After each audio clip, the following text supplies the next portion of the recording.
So, have you ever really thought about what it would be like for an entire nation to meet God?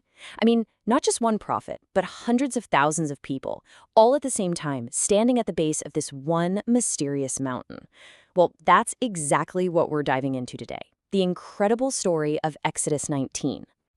And that's really the big question here, isn't it? What happens when a whole nation gets summoned for a meeting with the divine? It's a story that's got everything. A huge proposition, a solemn promise, and yeah, a pretty terrifying display of power that was going to change everything for the Israelites. So, let's get into it. The story kicks off not with a bunch of rules, but with an offer. A completely unexpected, world-changing proposition made right in the middle of the desert. Okay, so to really get the picture, you gotta remember where they are. It's been 3 months since that whole dramatic escape from Egypt. 3 months of traveling. And now, here they are, camped out in the wilderness right at the foot of the famous Mount Sinai. This wasn't just some random pit stop, you know? This was the destination.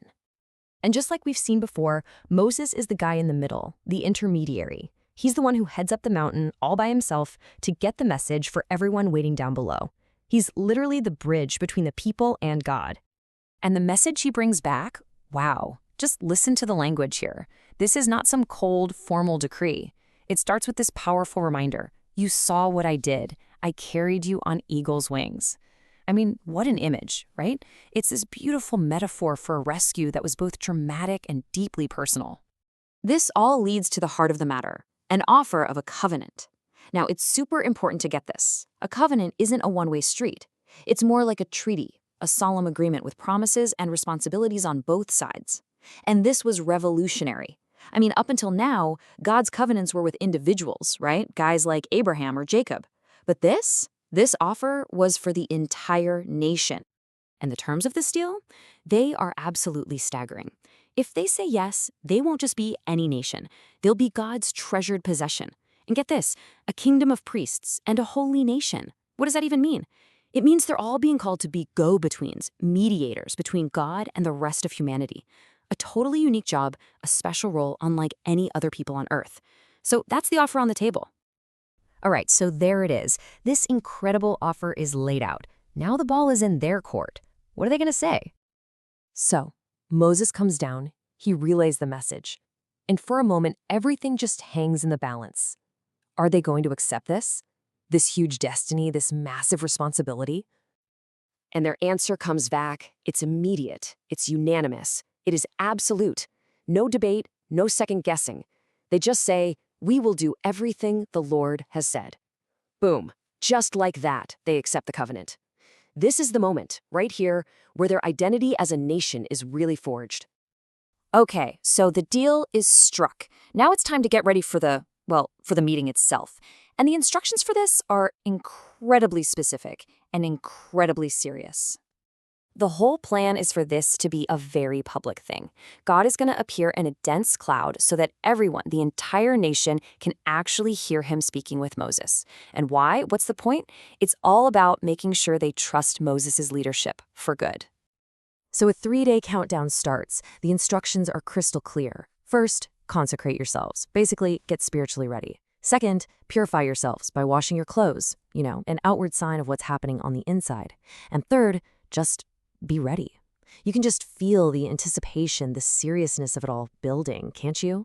Then there's the boundary. A literal line is drawn around the base of the mountain, and the warning that comes with it is severe. To even touch the mountain means death, period. This creates this huge, dangerous separation between the sacred and the ordinary. People can only come near when the signal is given, and not 1 second sooner. All right, the 3 days are up. All the preparations are done. And what happens next is, no joke, one of the most intense, awe-inspiring, and frankly terrifying scenes in the entire Bible.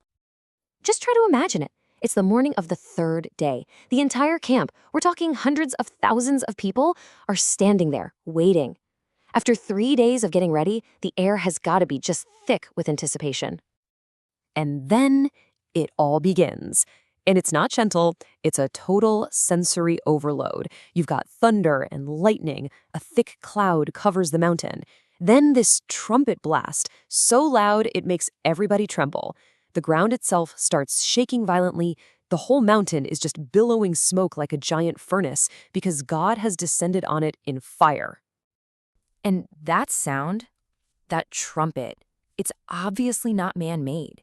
The text makes a point of saying it just keeps getting louder and louder and louder. Can you even imagine that? This impossible, terrifying sound, growing and growing, announcing that something truly otherworldly has arrived. And right in the middle of all this chaos, with Moses up on the mountain, God's first thought is for the people. He actually sends Moses back down one last time to warn them again, do not break through the boundary. Don't try to get a better look. The message is clear. The sheer power on display right now is just too much for any human to handle. So yeah, this was not a gentle meeting. It was designed to inspire awe, for sure, but also a healthy dose of fear. It was this raw, visceral demonstration of the power and the holiness of the God they had just agreed to partner with. It really hammered home just how serious this new relationship was. And that's where this chapter leaves us, with this big, lingering question. Because this whole terrifying, awesome event, it was just the opening act. The stage is now set for what comes next, the giving of the law. So you have to ask yourself, after an encounter this intense, what kind of laws would you expect to get?